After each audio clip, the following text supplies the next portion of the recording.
Get ready to meet Rachel Lee. She's a visual branding wizard bringing her signature bold energy to neurofriendly networking this week. Rachel has an incredible gift for turning different into unforgettable, and she spent her career helping fellow misfits stop hiding their weird and start owning it. Her talk is called Owning Your Weird, Visual Branding for Misfits, and it's going to be a masterclass in showing up online with confidence and personality. There will be no cookie cutter branding experiences here. Rachel brings the charisma, the expertise, and the permission slip to be a little louder and a little bolder. I can't wait for you to hear her talk. Please welcome Rachel Lee.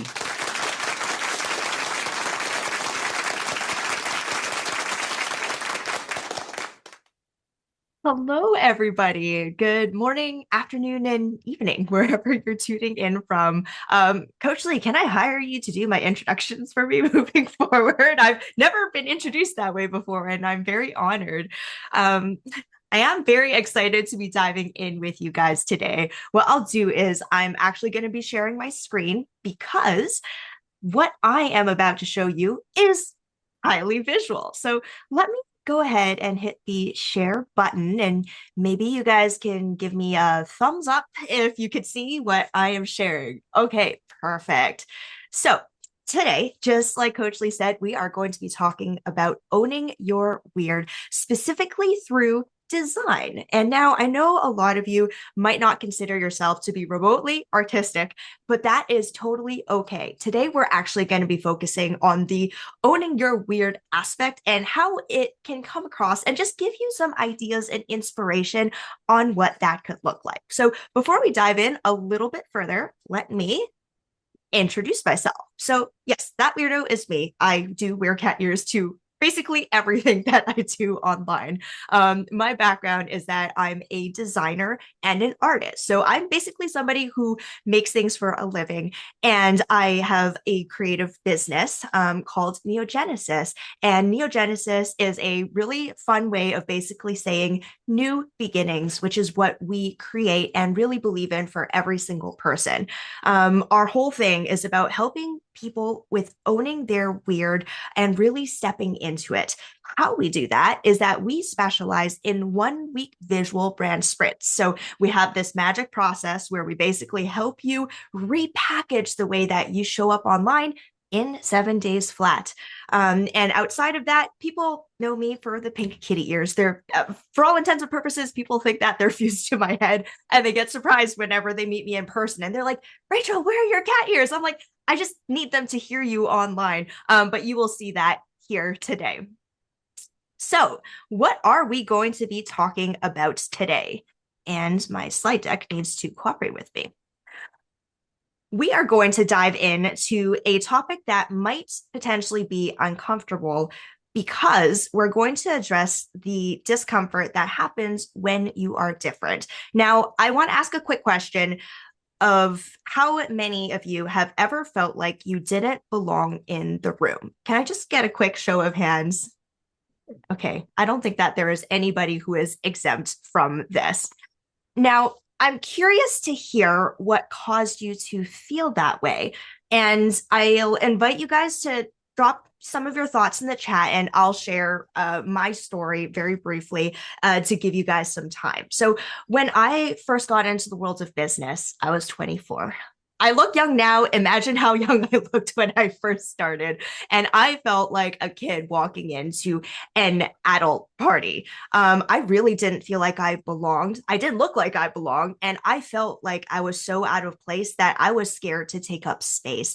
And it was a really scary experience for me because I knew that the only way for me to make a living was I needed to really hold my ground. So it was one of those situations where I felt like I didn't belong, but I also knew that I needed to be there. So it was kind of those situations where I just had to do my very best and navigate that situation in a way that felt right to me, even though the whole time it felt completely uncomfortable. All right, so I'm going to take a look at the chat because I see a lot of people sharing some amazing things. Chrissy says in business spaces, she's far more relaxed and casual than a lot of people.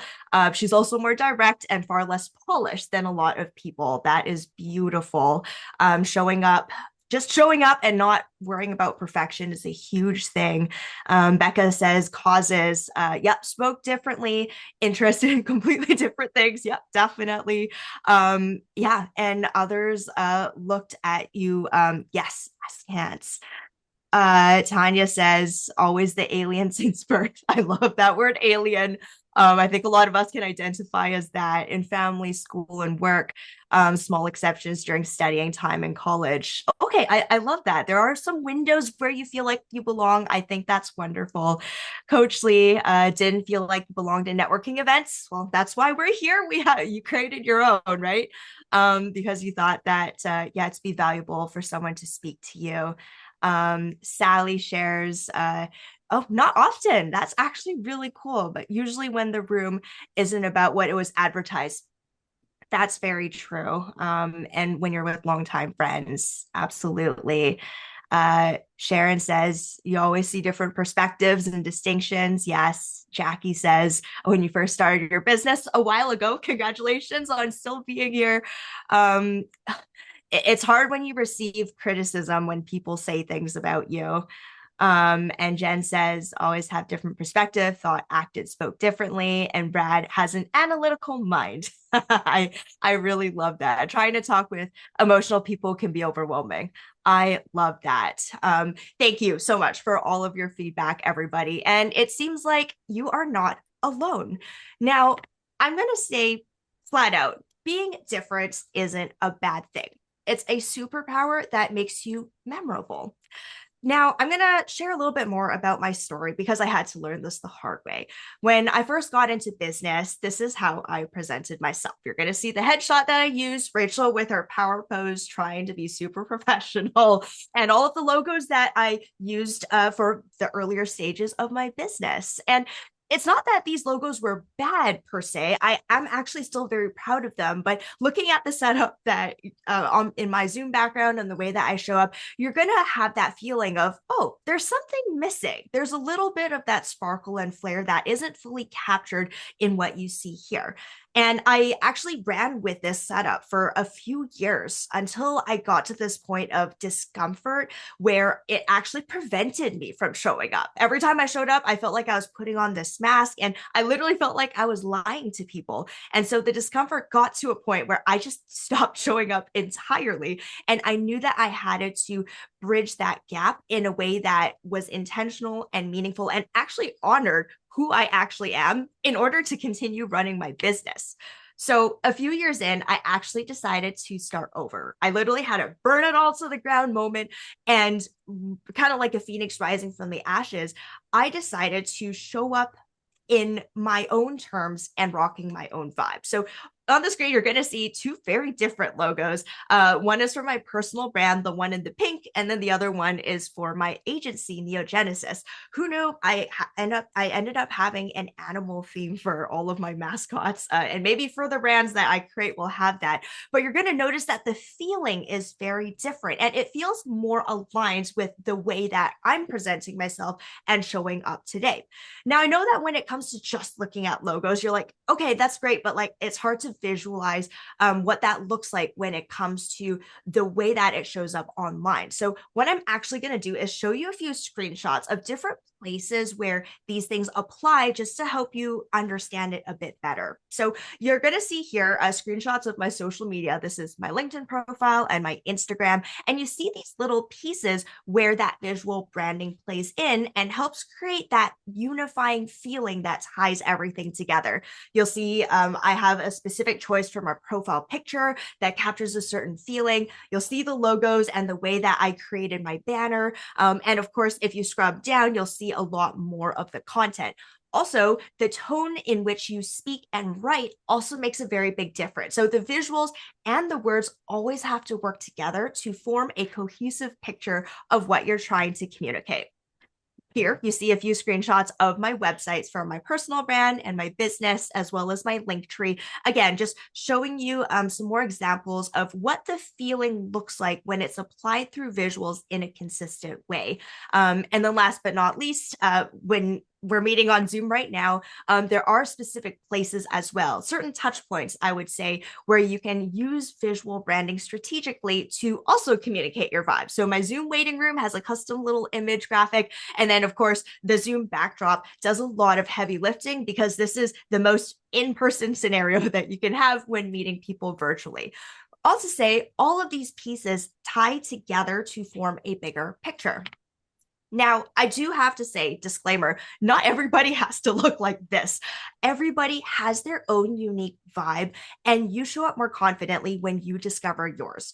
I kind of just showed a screenshot of some of the clients that we've worked with throughout the years, and you're going to notice there's so much variety. Like, there is no one way that you can show up. And what we really believe in is people are multi-layered and multi-dimensional. You could be funny and serious at the same time. You could be cute but badass. And a lot of the brands that we work with and the people we honestly love and celebrate are the ones who actually own all of their edges and are unafraid of putting all of that on the table. So this is just to serve as inspiration for you. But I know you're probably wondering, okay, so how can I do this myself, Rachel? I'm not artistic. I'm not a designer. I can't even draw a stick figure. Like, how? And I'm going to put your fears to rest. I have a very, very easy exercise that you guys can actually do even getting off of this call. It's basically a little vibe self check that actually helps you focus at the core of your design decision. So, fun fact, everything that I create for my clients, it actually stems from these foundational things. And so just ask yourself these three questions.